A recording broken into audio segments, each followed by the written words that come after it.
Two injuries that we had today. G. Scott, calf injury. I actually see exactly the severity of that when I get in there. And then Walt Hall, he had a hamstring. So those are two guys. Receiver Walt Hall, and I'll see how those injuries are once I get back inside. Today, nothing changed. We're just building off what we did yesterday. So, again, I like where we're at. I want to love where we're at. It's just the second day. But I like the way the guys are working. So any questions? Looked like David Bailey had a pretty active practice today. Can you just give us some thoughts on how he Yeah. He's everything that we expect him to be.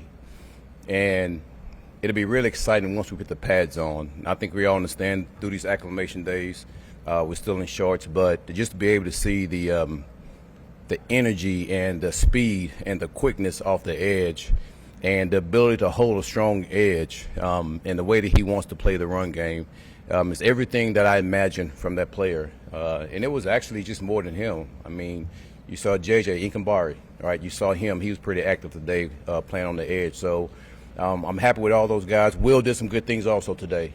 So when it just comes to that edge group, I thought those guys did a pretty good job today. Just your perspective as rookie defensive linemen, just what do you think their biggest as far as coming into the league, what do they need to work on typically?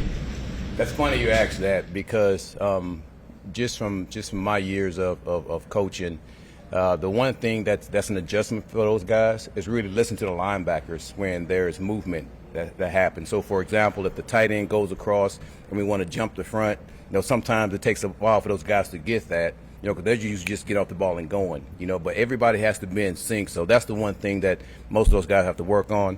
And then just the technique that they're learning, but listen, Dundee does a really good job of that. He holds those guys accountable. I think our linebackers do a really good job of communicating and making sure, because if they don't, they'll go up there and tap them on the butt to make sure they do move. So but we're all in sync when it comes to that, but that's really the development that they have to have. How big a part of this team are these rookies being this year? You got obviously the 3 first-rounders, Pons in the second round. Yeah. Jackson's out there. Yeah. Today. How big a role do they have on this team for you? Well, the expectations is for all those guys to have a role, but they have to decide that themselves. And you guys have heard me say this before. I mean, we're out there trying to compete, and no one's giving anything. So they determine that role. And I'm always be honest with those guys in that aspect of, listen, here's what we need you to do. Here's how you can do it. And here's how you got to compete to beat this guy out, because that guy's not going to let you just have it. So, and I want to create that type of environment here, So the expectations, yes, they have a big role, but they have to decide that themselves. Say about how Klubnik has progressed. Man, he made some throws today, didn't he? Listen, we knew exactly what we were getting. We understand his trajectory when he got to Clemson, how when he came to Clemson as I think he was the number 1 recruit when it comes to a quarterback. And then he had some issues, but then he picked himself up. So we know that the hills that he's had in his college career, and that's the thing that we're intrigued by him, because he was able to bounce back and continue to go. And to me, that shows leadership too. When things went down, man, he continued to go. So I thought he made some really good throws today. He's still improving on what we asked him to do. And again, we look forward to see how he progresses during camp. Joe Tippmann is a guy that's been moved around a lot on the offensive line. Just kind of what you've seen from him just during your time here. Yeah, and when you say moved around, I think it's only been from center to guard. So I don't want to say it's a lot of movement. But I would say this, and it's no different from what I said last year. I mean, he was a guy that, Coach, whatever you need me to do, I'll do it. And I think he's really embraced playing the guard position now. Listen, obviously we signed him because we know what type of player he is. We know what type of leader he is and type of man he is.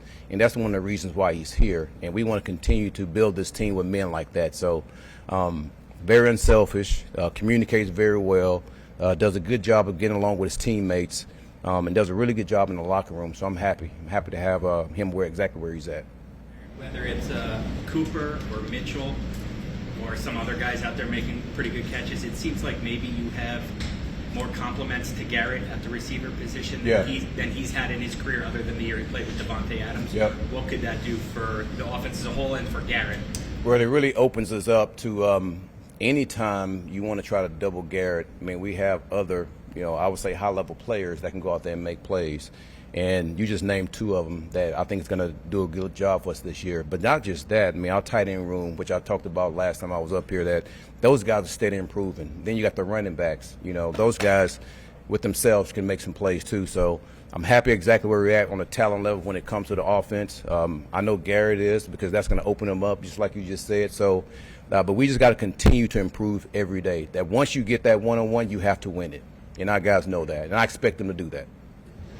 It's kind of a logistical question, but I'm curious if you could share your thought process on like no practice tomorrow, no practice Sunday. I'm wondering how the cadence. How you all figured it out. Here's, and I'll give you a small bit of what I talk to the players about. What my job is as a coach is, I understand the acclimation from the NFL as far as, man, you go from the off season, then now you in no pass, trying to get in the pass. And I truly understand that. But my job is to acclimate our players to get ready for the regular season.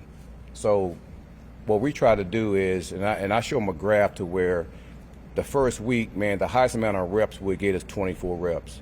And then, man, we're going to recover. And I'm going to bring it down. So we had 2 practices on, and then we bring it down for recovery.